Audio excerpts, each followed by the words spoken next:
বাজানরে হজের মৌসুমে হযরত আলী আর হযরত ওমর গিয়েছিলেন বাবা আরাফার মাঠে।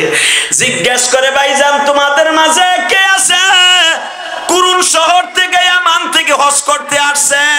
4500 হাজির মধ্যে বাবা 23 জন হাজি দাঁড়াইছে। আল্লাহু আকবার জোরে বলো।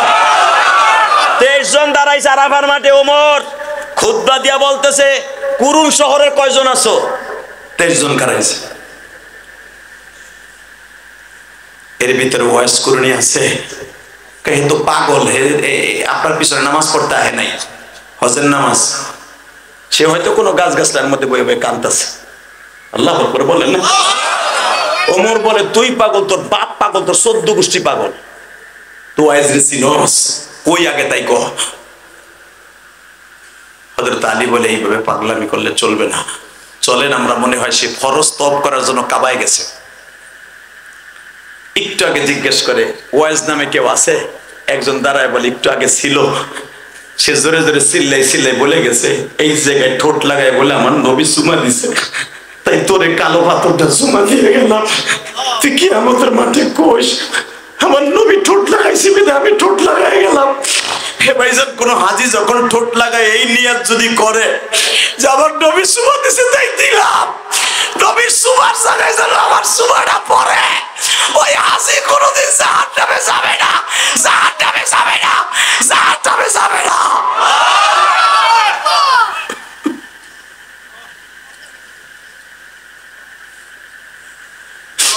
এই জন্যই তো কইছেন নবী মান হাজ্জা লিল্লাহ ওয়া লাম ইয়ারফাস ওয়া লাম ইয়াফসুক রাজা কায়াউমিন ওয়ালাদাতু উম্মুহু। হাদি যখন হজ করে বাড়ির দিকে রওনা দেয় সে এমন নিষ্পাপ হয়ে যায় মনে হবে তার মায়ের গর্ভ থেকে ভূমিষ্ঠ হয়ে আসলো।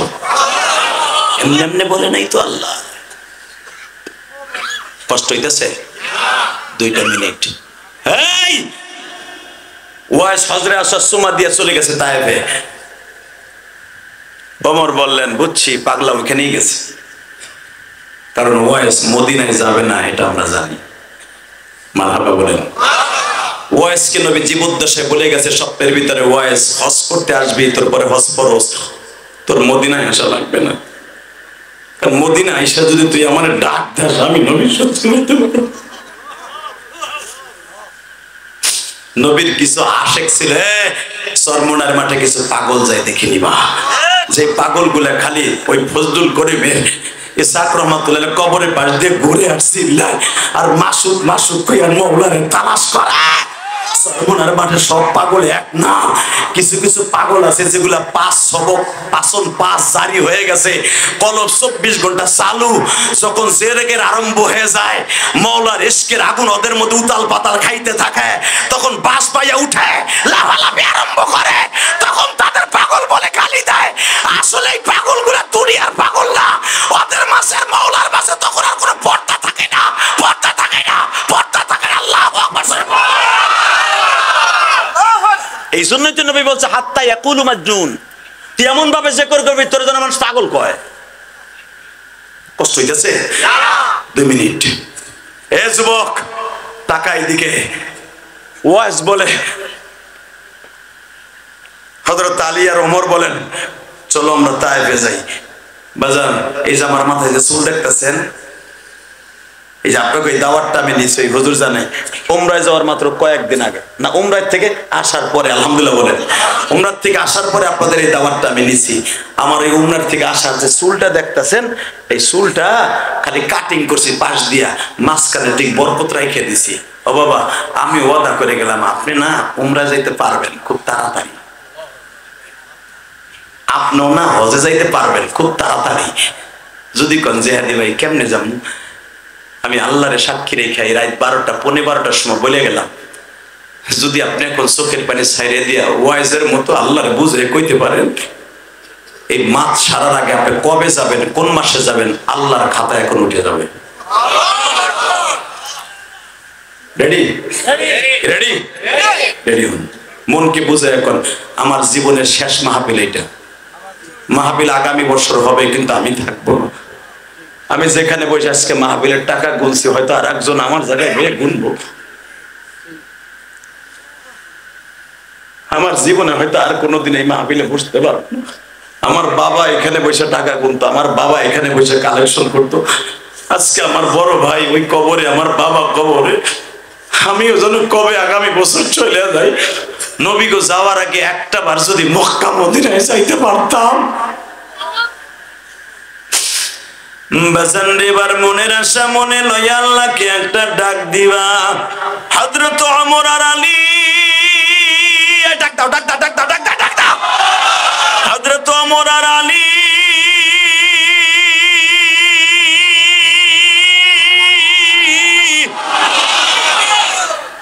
বাজান আমি গত মাসের 27 তারিখ আসলাম। বাজান আমি যখন এই বছর তায়েফের মাঠে গেছিলাম, যেখানে ওয়াইজ বসে বসে কাঁদছিল, ওই পাহাড়ের কাছে মাথাটা দিয়ে বলে, নবী গো তায়েফের 165 জন ছেলে আপনারে মারলো।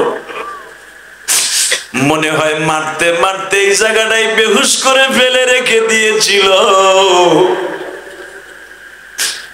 আমি ওয়াইজ আজকে আসছি, আপনি নাই গো নবী।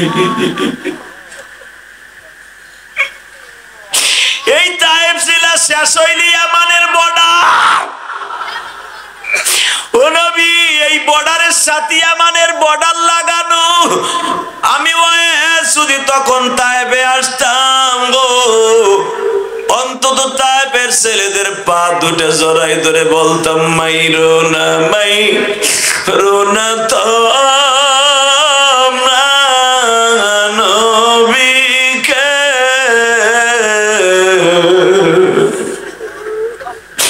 যার ওসিলায় তামাম জাহান বানাইছে। সিজদায় বসে এইগুলাই কইতাছে, যার ওসিলায় তামাম জাহান বানাইছে, যার নয়নে নয়ন যে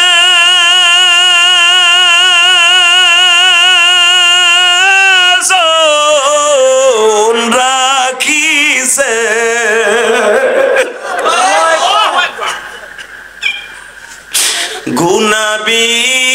গুনাবিহীন এই ধরাতে বাসিছে। মাইরো না, মাইরো না তায়েফবাসী দয়ার নবীকে, যার ওসিলায় তামাম জাহান বানাইছে। বাজান এখন চোখের পানিতে আমি বলছিলাম না উমরার ওয়াজে যাইতে পারবো। মালিক রে বুঝায়া বলো, মালিক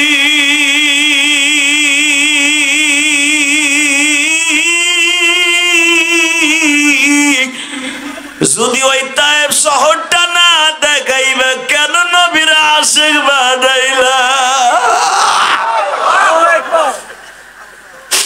ওয়াইজের মতো পাগল যদি আইসা পাগলামি করতে পারে, আমি পাগল দেখি একবার নিতে পারো না? বাজান এবার বুঝাইয়া বুঝাইয়া কোন গো, এই মাহফিলে কার জানো মা নাই বাবা নাই গো?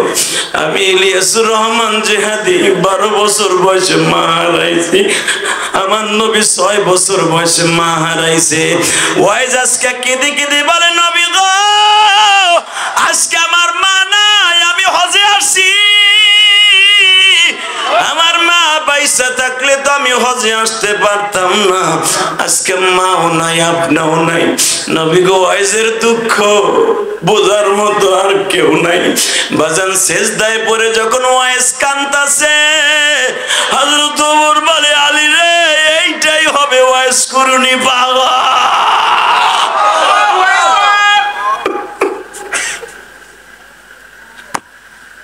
সেজদা থেকে মাথা উঠানোর পরে অবাজান জামাটা যখন সামনে নিছে, ওয়াইজ বলে, তোমার নাম কি? ওমর। আসলে আপনাকে কষ্ট হয়ে গেছে।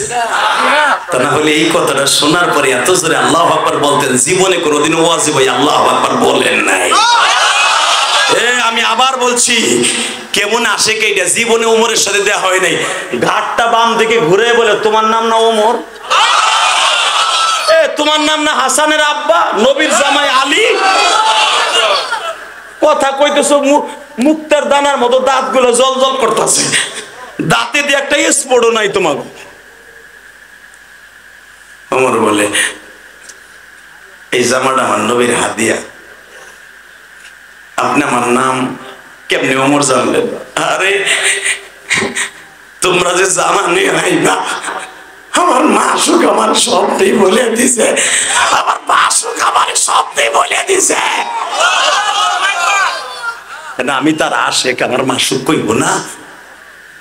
কিন্তু আমার দুঃখের বিষয় আলী, তোমার গাল ভরা দাঁত, আলী তোমার সামনেই বলে নবীরে দাঁত ভাঙছে, তুমি কি একটা গুতা দিয়ে অন্তত একটা দাঁত ভেঙে নবীরে দেখাইতে পারো নাই যে তুমি নবীর জামাই?